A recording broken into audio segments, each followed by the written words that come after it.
Well, look, let's move on now because joining us for more is the Shadow Trade Minister, Kevin Hogan. Kevin, nice to have you on the show. Thank you so much for joining us.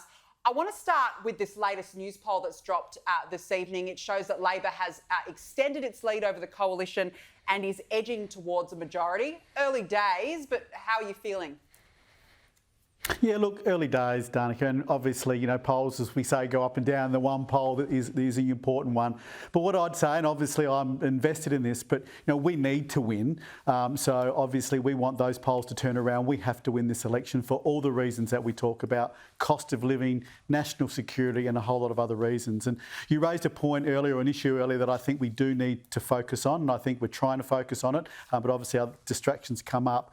The cut in the petrol tax, I think, is a very important policy that we're taking to the election. 14, 15 bucks a week every time you fill up a 60-litre tank of petrol. A lot of people, I've been to 3 different states across 3 different electorates this week. A lot of people still don't know about that. So we've got to get that message out there about this immediate cost of living relief. And I think our polls will certainly do better when people know more about that type of policy. Kevin, we know that migration is going to be a massive talking point heading into this poll, and also international students. You are dealing with 2 issues where there's been a lot of pushback already from people that work in these industries, and particularly the universities. How committed and how prepared is the coalition to have a fight to make sure that you do the right thing by Australia in these areas?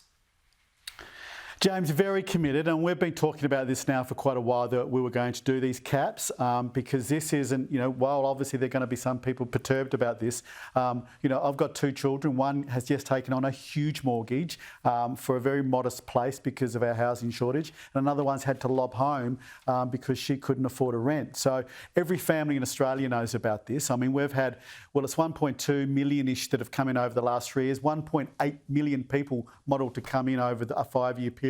And we haven't built, and Labor have not built anywhere near the amount of homes to cater for that. So what happens, it's not rocket science. Rents go up and housing prices go up. So this is one of the things we think will alleviate that, these caps. We think in the modelling that we've looked at, it will free up 40,000 homes that will be available for Australians that international people won't be doing. The other thing that we've done too, and we've announced, as you know, is foreign nationals cannot be buying into the residential real estate market, which we think is important because a lot of those people buy homes and aren't necessarily staying or living in them. No, absolutely. And look, as we said earlier, it was not front and centre at the last election. It's really good to see that the coalition is having a conversation about it, particularly in the middle of a cost of living crisis. As you said, we can't get people into homes. So it's an important debate to be had. Kevin, let's talk about Donald Trump's tariffs. I think personally they've been a real distraction from the key issue on the campaign trail this week being cost of living. It's happened now. Shouldn't really be any shocks. America is forging ahead with its America First policy. But what would the coalition be doing about this if elected? Well, yeah, look, I think it's obviously been a real distraction, but it's been a real thing that's happened. Obviously, as Shadow Trade, I'm very invested in this issue. Look, a lot of people may like Donald Trump for a whole lot of other reasons, but look, I think this has been a really bad policy of Donald Trump's. Just take our beef industry, right? So the beef herd in America right now is really low. So they're going to be buying beef from other countries for many, many years because of a drought they've just had. All they've done is put the cost of that up.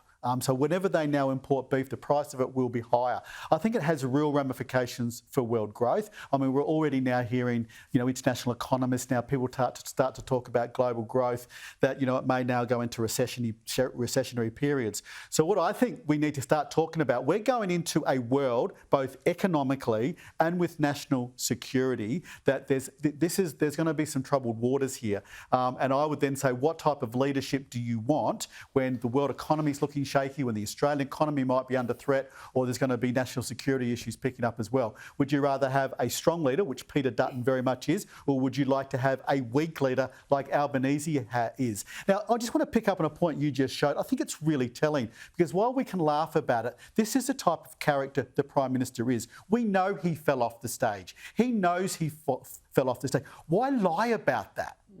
And this is the type of character and the type of personality we're talking about. It shows real insight into how he thinks and the type of individual he has. And we need a stronger leader than him as Prime Minister in these times that we're moving into.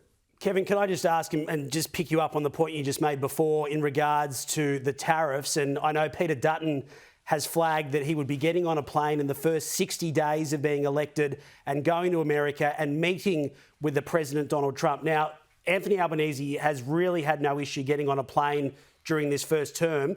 Is there a belief, and even though this is a really tricky one and, has affected a lot of our trading partners as well, is there a belief that he hasn't done enough on that relationship in the early days of Donald Trump's time as president the second time around to repair and get us ready for that?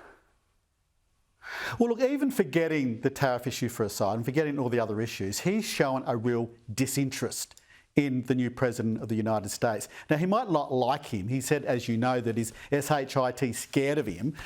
We can go into all that, but Trump's been president now for nearly 5 months. Many world leaders have been to see him. The other leaders of the Quad, of which remember, have seen him. The other leader of AUKUS, which is the UK Prime Minister, have been to see him.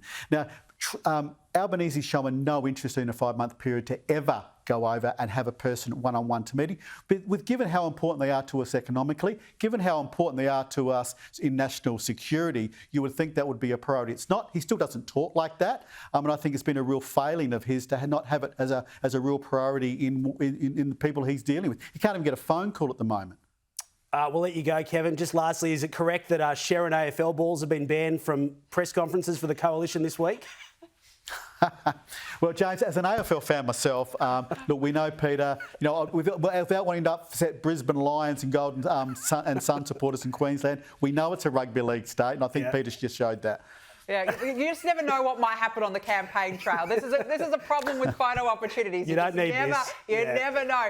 Kevin Hogan, great to have you on the show. Thanks so much for joining us this evening. Thank you.